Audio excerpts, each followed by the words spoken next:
Hello दोस्तों, solution by PJ में आप सबका स्वागत है। कैसे हैं आप सब? आशा करते हैं अच्छे होंगे। एक बार मैं फिर से आप लोगों के लिए साइंस का टॉप 10 प्रश्न लेके आ गई हूँ। आप लोग के दुआ से मैं ठीक हो गई हूँ, पूर्ण रूप से स्वस्थ हो गई हूँ।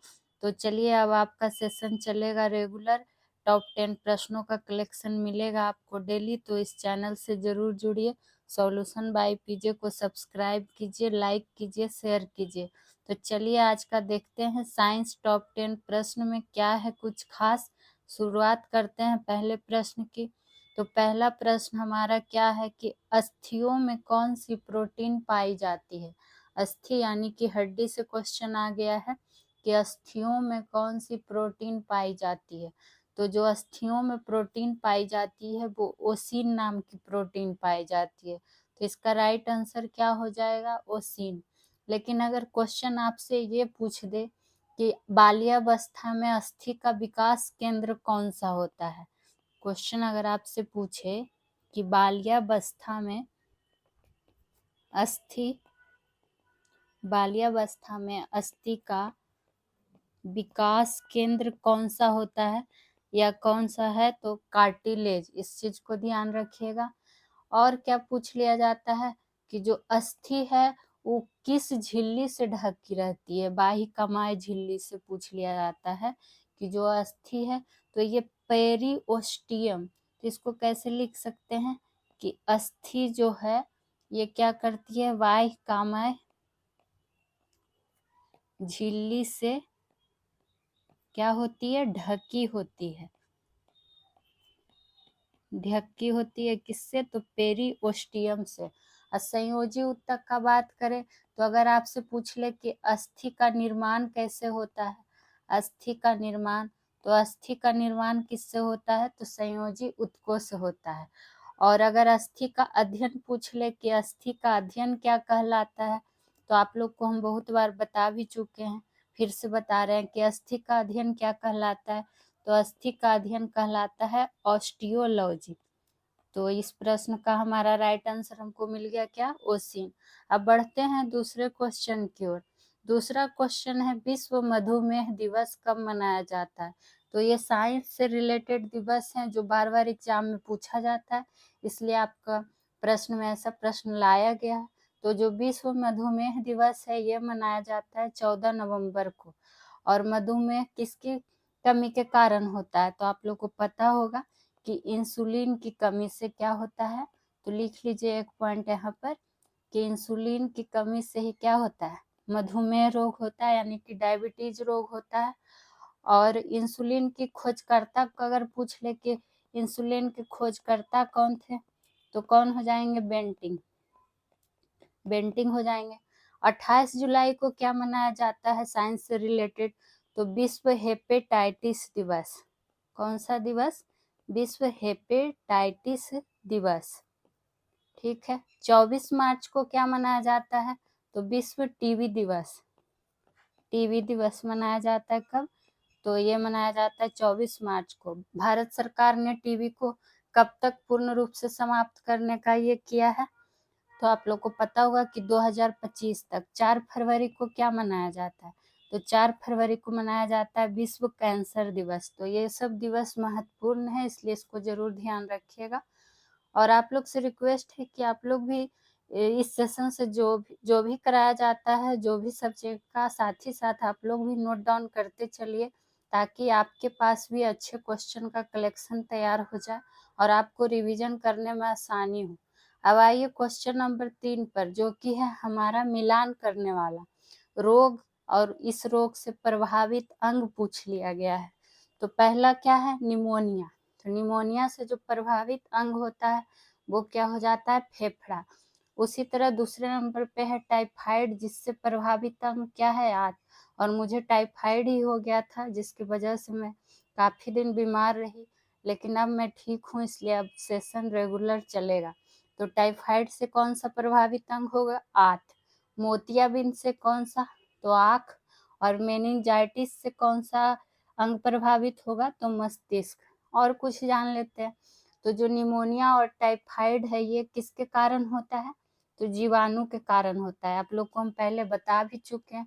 अगर पूछ दे कि निमोनिया किस जीवाणु के कारण होता है तो इसका नाम जरूर ध्यान रखिएगा, diplococcus pneumonia, diplococcus pneumonia. Last का ध्यान रखिएगा तो ध्यान रह जाएगा, निमोनिया और न्यूमोनिया आ रहा है लास्ट में। टाइफाइड का अगर पूछ ले जीवाणु का नाम तब क्या हो जाएगा, साल्मोनेला, साल्मोनेला टाइफिसा, साल्मोनेला टाइफिसा। बात करेंगे मोतियाबिंद से, आँख तो है संबंधित अंग, लेकिन और भी कुछ रोग है आँख से जो पूछा जाता है बार बार, जैसे कि ट्रेकोमा रोग। कौन रोग, ट्रेकोमा रोग। और क्या पूछा जाता है, एक ग्लूकोमा रोग, एक हो गया रतौंधी रोग। ये सब किससे संबंधित है, सारा रोग क्या है, आँख से संबंधित है। और मस्तिष्क से क्या हो गया, मेनिंजाइटिस हो गया। एक और ध्यान रख लीजिएगा, अल्जाइमर रोग। कौन रोग, अल्जाइमर रोग, ये मस्तिष्क से संबंधित है। तो आशा करते हैं आपको समझ में आ गया होगा। अब आइए क्वेश्चन नंबर 4 पे, ऊतकों का अध्ययन क्या कहलाता है। तो आप लोग को हम बायोलॉजी का संडे स्पेशल में टॉपिक वाइज सेशन लिए हैं, जिसमें आपको जीव विज्ञान का सारा शाखा का पढ़ाएं। तो आप लोग पूरा वीडियो देखा कीजिए, और जो भी अगर संबंधित कुछ प्रश्न हो सेशन से तो कमेंट सेक्शन में कमेंट भी किया कीजिए। तो ऊतकों का अध्ययन क्या कहलाता है, ऊतकों का अध्ययन कहलाता है हिस्टोलॉजी। फाइकोलॉजी किसका अध्ययन हो जाता है, तो फाइकोलॉजी हो जाता है शैवाल का अध्ययन। केकोलॉजी किसका अध्ययन हो जाता है, तो केकोलॉजी हो जाता है मानवीय सौंदर्यता का। अब आप लोग से यहाँ पर एक प्रश्न है जो कि बार बार आपको बताया गया है, जिस तरह शैवाल का अध्ययन क्या कहलाता है, फाइकोलॉजी, तो आप लोग बताएंगे कि कवक का अध्ययन क्या कहलाता है। तो जो भी इस वीडियो को पूरा देखते हैं उससे रिक्वेस्ट है कि कमेंट सेक्शन में कमेंट जरूर करें और लाइक जरूर करें। अब आइए क्वेश्चन नंबर 5 पे, ऑक्सीजन की कमी से कौन सा रोग होता है। यहाँ आपसे पूछ दिया गया है कि ऑक्सीजन की कमी हो जाएगी तो कौन सा रोग हो जाएगा, तो हो जाएगा आपको हाइपोक्सिया। कौन जिया, हाइपोक्सिया हो जाएगा ऑक्सीजन की कमी होने पर। हीमोग्लोबिन आपको पता है कि अरक्तता रोग में है, कि अरक्तता रोग में किसका मात्रा कम हो जाएगा, हीमोग्लोबिन का मात्रा कम हो जाएगा। बात करेंगे प्लेग, जो कि किसके काटने से होता है, तो चूहा के काटने से क्या होता है, प्लेग रोग होता है। लेकिन ये वायु के माध्यम से फैलता है, ये चीज भी ध्यान रख लेना कि किसके माध्यम से फैलता है, तो वायु के माध्यम से। मिनी माता रोग का कारण क्या है, मिनी माता को छोटी माता भी कहा जाता है, देखिएगा गांव देहात में बोला जाएगा बड़ी माता छोटी माता। तो मिनी माता रोग का कारण क्या है, तो पारा, पारा के कारण ही क्या होता है, मिनी माता रोग होता है।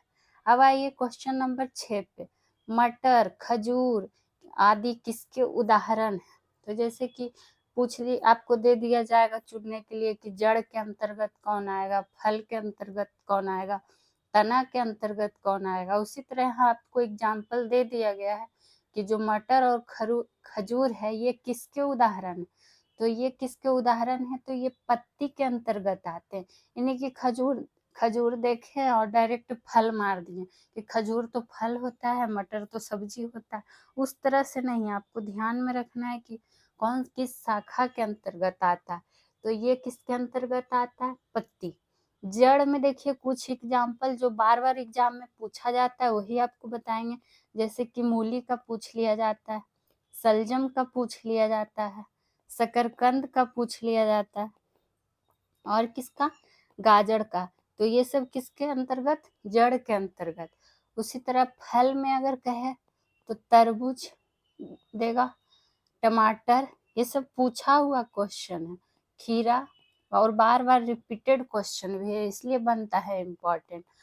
अब बताइए तना में देखिए क्या क्या आता है जो बार बार एग्जाम में पूछा गया है, जैसे कि आलू, हल्दी, केला, और लोग कंफ्यूज होते हैं, इसलिए ऐसे प्रश्नों पे ध्यान जरूर दें। अब आइए क्वेश्चन नंबर 7, संसार का सबसे बड़ा पुष्प कौन है। अब संसार का सबसे बड़ा पुष्प आपसे पूछ लिया गया है, तो संसार का सबसे बड़ा पुष्प कौन सा है, ये हो जाता है रेफ्लेसिया। क्या हो जाता है, रेफ्लेसिया। लेकिन यही पूछ दे कि संसार का सबसे छोटा पुष्प कौन सा है, तो छोटा पुष्प में हो जाएगा क्या, बुल्फिया। ये चीज, ये दोनों आपको ध्यान में रखना है, कंफ्यूज नहीं होना। बात करेंगे ऑप्शन सी, रेसरपिन। रेसरपिन क्या है, तो रेसरपिन एक औषधि है, और इस औषधि से क्या प्रश्न पूछ लिया जाता है कि जो रेसरपिन औषधि है ये किससे प्राप्त होता है, तो ये जो प्राप्त होता है ये होता है राउल्फिया सर्पेंटाइना से प्राप्त होता है। ये सब आप लोग लिख लीजिएगा तो आसान पड़ेगा याद रखने में। जिबेरलिन, जो कि आपको बहुत बार बताए हैं कि जिबेरलिन से क्या किया जाता है, एक पादप हार्मोन है जो कि पौधों पे अगर छिड़कने से क्या होता है, पौधों का आकार में वृद्धि करता है। कौन, तो जिबेरलिन पादप हार्मोन। ठीक है, अब आइए क्वेश्चन नंबर 8 पे। फोटोग्राफी में मुख्य रंग कौन से होते हैं, यानी कि जो फोटोग्राफी होता है उसमें आपसे मुख्य रंग पूछ दिया गया, तो वो होता है लाल, हरा और क्या, नीला। तो ऑप्शन नंबर बी इसका राइट आंसर हो जाएगा। और लाल, नीला, हरा ही क्या है, प्राथमिक रंग कहलाते हैं।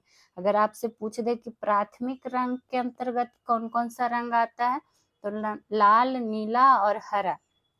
एक क्वेश्चन और क्या पूछ देता है कि अगर पीला रंग का पूरक रंग कौन सा होता है, बहुत बार पूछा गया है कि पीला रंग का पूरक रंग कौन सा है, तो वो कौन सा है, तो नीला। ध्यान रखना, अगर लाल और हरा को मिलाएंगे तब कौन सा रंग प्राप्त होगा, तो ये आपको प्राप्त होगा पीला। चूंकि पीला से क्वेश्चन पूछा गया है इसलिए पीला से संबंधित जानकारी दी गई। पूछेगा कि श्वेत प्रकाश का बटना कितने रंगों में होता है, तो आप लोग को पता ही है 7 रंग में, और वो क्रिया क्या कहलाता है, तो वर्ण विक्षेपण। उसी तरह इंद्रधनुष में कितना रंग होता है, तो 7 रंग। तो ये सब छोटा छोटा चीज भी आप लोग ध्यान में रख लीजिएगा। अब आइए क्वेश्चन नंबर 9 पे। हाथी का गर्भावधि काल क्या है। अब हाथी का पूछा गया है कि गर्भावधि काल क्या है, तो ये होता है इसका 624 दिन। और अगर पूछ ले स्त्री का गर्भावधि काल, तो 280 दिन। या फिर स्त्री या गाय का, कहता है ना गाय माता होती है, तो माता और गाय का क्या हो जाएगा, 280 दिन गर्भावधि काल। 330 दिन किसका होता है, तो 330 दिन किसका होता है, घोड़ा का होता है। और घोड़ा में अगर गुणसूत्र की संख्या पूछ दे कि गुणसूत्र का संख्या कितना होता है, तो गुणसूत्र का जो संख्या घोड़ा में होता है वो 64 होता है। मानव में कितना, तो 46 है। 46 को उलट दीजिएगा तो 64। 400 दिन गर्भावधि काल किसका होता है, तो ये किसका होता है, तो ऊंट का होता है। तो ये गर्भावधि वाला भी आप लोग नोट जरूर कीजिएगा साथ ही साथ, ताकि आपके पास हर विषय का कलेक्शन, क्वेश्चन, अच्छे क्वेश्चन का कलेक्शन तैयार हो जाए। अब आइए आज का अंतिम और 10वां प्रश्न देखते हैं क्या है। सूर्य के चारों ओर चक्कर लगाने पर कौन सा बल लगता है, तो ये बल से हमेशा प्रश्न आते रहते हैं, और 2 ही बल पे ज्यादा फोकस किया जाता है, एक अपकेंद्र बल पे और एक अभिकेंद्रीय बल पे, तो लोग कंफ्यूज हो जाते हैं। यहाँ जब पूछा है सूर्य के चारों ओर चक्कर लगाने पर, तो जब बात करेगा कि सूर्य के चारों ओर चक्कर लगाएगा तब कौन सा बल, तब होगा अभिकेंद्रीय बल। एक और एग्जाम्पल लिख लीजिए अभिकेंद्रीय बल से, जो कि बार बार पूछा गया, तो क्या, जैसे कि पूछेगा चौराहे पर साइकिल चौराहे पर साइकिल सवार का रुक जाना, साइकिल सवार का झुक जाना है, तो ये क्या हो जाएगा। इस तरह से ध्यान रख सकते हैं कि जब चक्कर लगाना आ जाए तो किस बल के अंतर्गत आ जाएगा, अभिकेंद्रीय बल का। देखिए यहाँ भी चक्कर लगाना सूर्य के चारों, यहाँ चौराहे पर साइकिल से चक्कर लगाना, तो अभिकेंद्रीय बल। बात करेंगे अपकेंद्र बल में क्या क्या पूछा गया है एग्जाम्पल बार बार, तो एक पूछा गया है कपड़ा सुखाने की मशीन, यानी कि वॉशिंग मशीन जिसको बोलते हैं, तो कपड़ा सुखाने की मशीन किसका उदाहरण है, कौन से बल का, तो ये हो जाता है अपकेंद्र बल का। उसी तरह एक एग्जाम्पल और पूछा गया है बार बार क्या, तो दूध से मक्खन निकालने की मशीन का उदाहरण, या दूध से मक्खन निकालने का उदाहरण किसका है, तो ये भी किसका है, अब केंद्र बल का है। तो आज के लिए इतना ही, फिर मिलेंगे किसी और सब्जेक्ट का टॉप 10 प्रश्नों के कलेक्शन के साथ। तो आप लोग इस चैनल को सब्सक्राइब कीजिए, शेयर कीजिए, लाइक कीजिए। फिर मिलेंगे नेक्स्ट वीडियो में, तब तक के लिए खुश रहिए, स्वस्थ रहिए। Thank you.